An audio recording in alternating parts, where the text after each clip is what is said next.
નમસ્કાર દર્શક મિત્રો, હું આપની સાથે છું રાખી અંજારિયા. સ્વાગત છે આપનું કચ્છ ઉદય ટીવી ન્યૂઝમાં. તો દર્શક મિત્રો, જોઈએ આજના સમાચારો વિસ્તારપૂર્વક.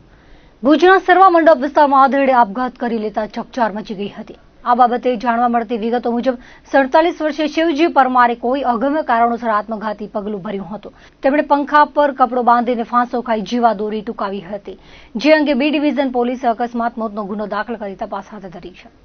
નખત્રાણા તાલુકાના નેત્રા ગામે લાંબા સમયથી દેશી વિદેશી દારૂના દૂષણ સામે ધાક બેસાડતી કાર્યવાહી કરવા જાગૃત નાગરિકોએ અનેક વખત લેખિત મૌખિક ઉચ્ચ કક્ષાએ રજૂઆત કરી છે, છતાં બુટલેગરો સામે કોઈ કાર્યવાહી થઈ નથી.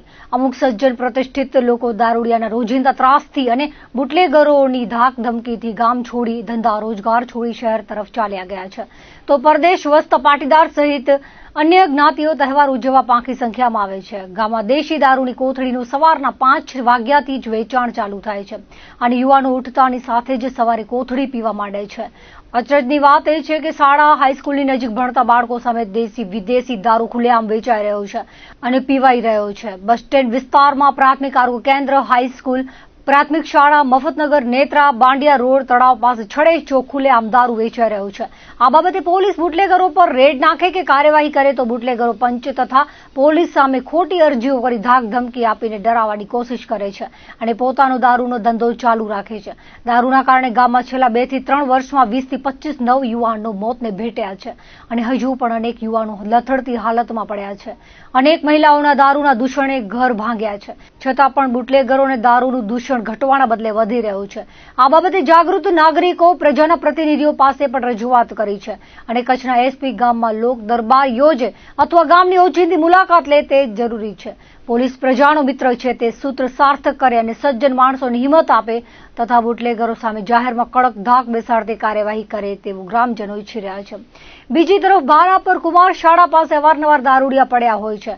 ગાંધીના ગુજરાતમાં સ્કૂલના ટાઈમ પર ધોળા દિવસે નશાની હાલતમાં પડ્યા હોય છે, જેના લીધે નાના બાળકોને અવર જવર કરતી બહેન દીકરીઓને ડરનો સામનો કરવો પડે છે. ત્યારે દારૂના દૂષણને ડામવા તંત્ર દ્વારા કાર્યવાહી કરવામાં આવે તેવી લોક માંગ ઉઠી છે. ભુજમાં એલસીબીની ટીમ પેટ્રોલિંગમાં હતી ત્યારે બી ડિવિઝન પોલીસ સ્ટેશન વિસ્તારમાં ગેરકાયદે છોટા હાથીમાં ગૌવંશ લઈ જવાતા હોવાની બાતમી મળી હતી, જેના આધારે છોટા હાથીને રોકાવી તપાસ કરતા તેમાંથી 2 ગાય અને વાછરડું મળી આવ્યા હતા. ત્રાસદાયક રીતે કતલ કરવાના ઈરાદે આ પશુઓને લઈ જવાતા હતા. એલસીબીએ પશુઓને પાંજરાપોળ મોકલી આરોપી નાના દિનારાના ઇશાક હારૂન સમાની અટક કરી હતી. તેની સામે ગુનો દાખલ કરી તપાસ હાથ ધરવામાં આવી છે. ખડીર પોલીસ સ્ટેશનમાં પ્રોહિબિશનના અલગ ગુનાઓમાં કબજે કરાયેલ દારૂના જથ્થાનો નાશ કરવામાં આવ્યો હતો. મળતી વિગતો મુજબ પૂર્વ કચ્છ પોલીસ અધિક્ષક દ્વારા પોલીસ સ્ટેશનમાં અલગ ગુનામાં કબજે કરાયેલ ભારતીય બનાવટના વિદેશી દારૂનો નાશ કરવા સૂચના આપી હતી, જેથી તેમના માર્ગદર્શન હેઠળ ખડીર પોલીસ સ્ટેશનમાં પ્રોહિબિશનના અલગ ગુનાઓમાં 1,60,000નો દારૂ કબજે કરવામાં આવ્યો હતો. આ દારૂના જથ્થાનો કોર્ટના આદેશથી ભચાઉ વિસ્તારમાં નાશ કરવામાં આવ્યો હતો. આ કાર્યવાહીમાં Bhachau sub divisional magistrate J R. Gohil, નાયબ પોલીસ અધિક્ષક સાગર સાંબડા, ખડીર પીઆઈ એમ.એન. દવે, નશાબંધી અને આબકારી અધિકારી ડી.આર. ધોબી તેમજ ખડીર પોલીસ સ્ટેશનનો સ્ટાફ જોડાયો હતો. ભુજ એસટી બસ સ્ટેન્ડના સિંગલ રોડને કારણે અકસ્માતના બનાવો બનતા રહે છે, જેમાં આજે બસ સ્ટેશનમાંથી બહાર નીકળતા રોંગ સાઈડમાં આવતા એક્ટિવા ચાલકને અડી ગઈ હતી અને તે એક્ટિવાની પાછળ કલરના ડબ્બા અન્ય મહિલાને પગમાં લાગતા ટ્રાફિક જામની સમસ્યા સર્જાઈ હતી. જોકે સદનસીબે કોઈ મોટી દુર્ઘટના બની ન હતી. ટ્રાફિક પોલીસ તાત્કાલિક પહોંચી આવતા ટ્રાફિકને હળવો કરાયો હતો. મહત્વનું એ છે કે આ રોડ પર ટ્રાફિકની સમસ્યા દૂર કરવા માટે થોડા સમય પહેલા કાછિયાઓને ઓપન એર થિયેટરમાં જમીન ફાળવવામાં આવી હતી. પોલીસે કાછિયાઓને બેસાડ્યા, પરંતુ કડકાઈના અભાવે ફરી તેઓ ગોઠવાઈ ગયા છે, જેથી આ વ્યાયામ વ્યર્થ ગયો છે. બસ સ્ટેન્ડની આગળ રહેલી નગરપાલિકાની જર્જરિત ઇમારતોનો મુદ્દો બસ સ્ટેશનને લોકાર્પણને 1.5 વર્ષ થઈ ગયા છતાં ઉકેલાયો નથી. ખરેખર જર્જરિત દુકાનો તોડી પહોળો રસ્તો કરવામાં આવે તો આ સમસ્યાનો અંત આવે તેમ છે.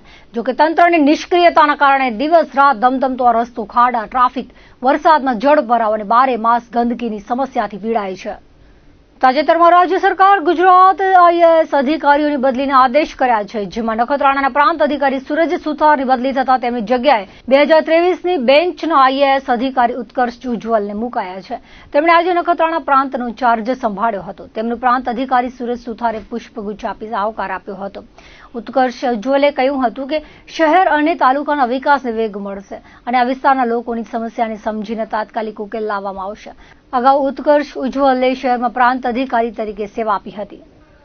મહિલા સશક્તિકરણના આ યુગમાં દરેક મહિલાઓ વિવિધ કૌશલ્યની તાલીમ મેળવી આર્થિક દ્રષ્ટિએ પગભર થઈ રહી છે.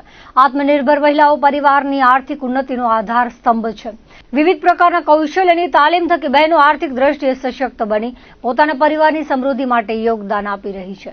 ત્યારે જિલ્લા મથક ભુજમાં મહિલાઓ માટે સીવણ ક્લાસનો પ્રારંભ કરાયો છે. ભુજના લાયન્સ ભવન ખાતે Lions club of Bhuj Queens અને મહિલા સંગઠન ટ્રસ્ટના સંયુક્ત ઉપક્રમે વિવિધ દાતાશ્રીઓના સૌજન્યથી મહિલાઓ માટે સીવણ વર્ગનો પ્રારંભ કરાયો હતો. આ તકે મુખ્ય અતિથિ તરીકે ઉપસ્થિત ભુજના ધારાસભ્ય કેશુભાઈ પટેલે બંને સંસ્થાઓની સેવાકીય અને સમાજ વિકાસલક્ષી પ્રવૃત્તિઓની સરાહના કરી હતી. સીવણની તાલીમ મેળવનાર તમામ તાલીમાર્થી બહેનોની શુભેચ્છાઓ પાઠવી હતી. આ તકે તેમણે સંસ્થાઓની સેવાકીય પ્રવૃત્તિઓમાં પોતાના સક્રિય યોગદાનની ખાતરી આપી હતી. લાયન્સની જે પ્રવૃત્તિઓ છે સેવાકીય એ ખૂબ જ જેને કહેવાય ને કે એનો કોઈ શબ્દ જ નથી. અત્યારે લાયન્સ હોસ્પિટલ દ્વારા આપણે MGF અભયભાઈનું જે મોટો ઇન્સ્ટોલેશન જ્યાં કરવામાં આવ્યું ત્યાં ખૂબ જોરદાર થયું હતું અને કોઈ દિવસ આવી રીતના થયું નથી. ખરેખર આપણા કચ્છવાસીઓ માટે ગૌરવની વાત છે. અને આ એક નાનો પ્રોજેક્ટ છે જે લાયન્સ ક્વીન અને શક્તિ મહિલા સંગઠન ટ્રસ્ટ દ્વારા કરવામાં આવી રહ્યો છે. તો એમાં બહેનોને આપણે સિલાઈ મશીન આપતા નથી, પણ સિલાઈ મશીન આપણે દાતાશ્રી દ્વારા દેવડાવી અને એ લોકોને ટ્રેનિંગ આપી અને સેન્ટર ઉપર આપણે આ ક્લાસ ચાલુ કરવા જઈ રહ્યા છીએ.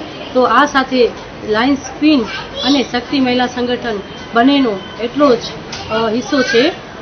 ને દરેક બહેનોને ખૂબ ખૂબ આભાર કે અમારો સાથ અને સપોર્ટ આપ્યો અને દિલથી જોડાયા તે બદલ હું ये लोगों ने रोई रही है.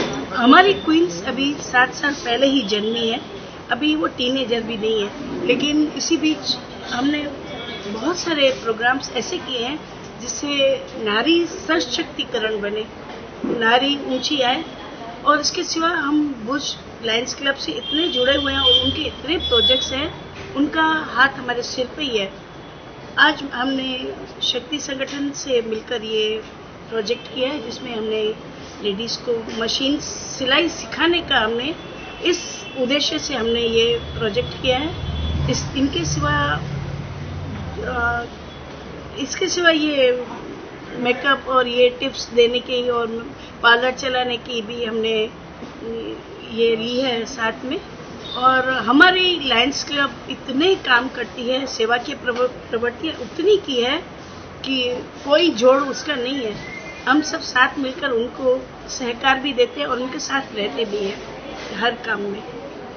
अभी हमारे डिस्ट्रिक्ट गवर्नर अभय जी अभी नियुक्त हुए हैं, उन्होंने शपथ लिया है. हम सब उनके साथ हैं.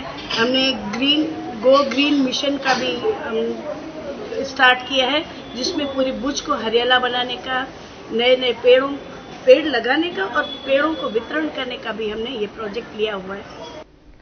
આધુનિક ટેકનોલોજીના યુગમાં દરેક સરકારી વિભાગોના કામકાજ ઓનલાઈન થઈ રહ્યા છે. ત્યારે વાહન ચલાવવા માટે લર્નિંગ લાયસન્સ મેળવવાની પ્રક્રિયા પણ ઓનલાઈન થઈ છે, જેથી લાયસન્સ મેળવવા ઈચ્છુક અરજદારોને મોટી રાહત મળી છે.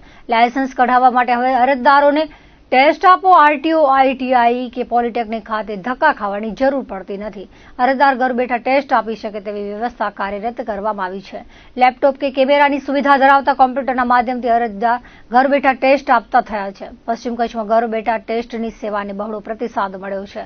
પશ્ચિમ કચ્છ RTO પ્રદીપસિંહ વાઘેલાના જણાવ્યા અનુસાર જુલાઈ મહિનામાં 1205 ટેસ્ટ થયા છે, જેમાંથી 865 અરજદારોએ ઘર બેઠા ટેસ્ટ આપ્યા છે.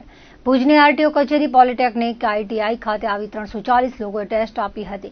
લોકો હવે ઘર બેઠા કે ઘર કે ઓફિસના કોમ્પ્યુટર કે લેપટોપમાં વેબ કેમેરા, ઇન્ટરનેટના માધ્યમથી ટેસ્ટ આપવાનું પસંદ કરી રહ્યા છે. કચ્છ સહિત રાજ્યભરની RTO કચેરીમાં આ વ્યવસ્થા લાગુ કરવામાં આવી છે. લાયસન્સ મેળવવા ઈચ્છુક લોકો RTO કે અન્ય સ્થળોએ ટેસ્ટ આપી શકે છે. સાથે જ તેમને ઘર કે ઓફિસ બેઠા ઓનલાઈન ટેસ્ટ આપવાનો વધુ એક સુવિધાજનક વિકલ્પ મળ્યો છે. આ વ્યવસ્થાથી RTO કચેરીએ અરજદારોનો ધસારો ઘટ્યો છે, સાથે લોકોના સમયની પણ બચત થઈ રહી છે.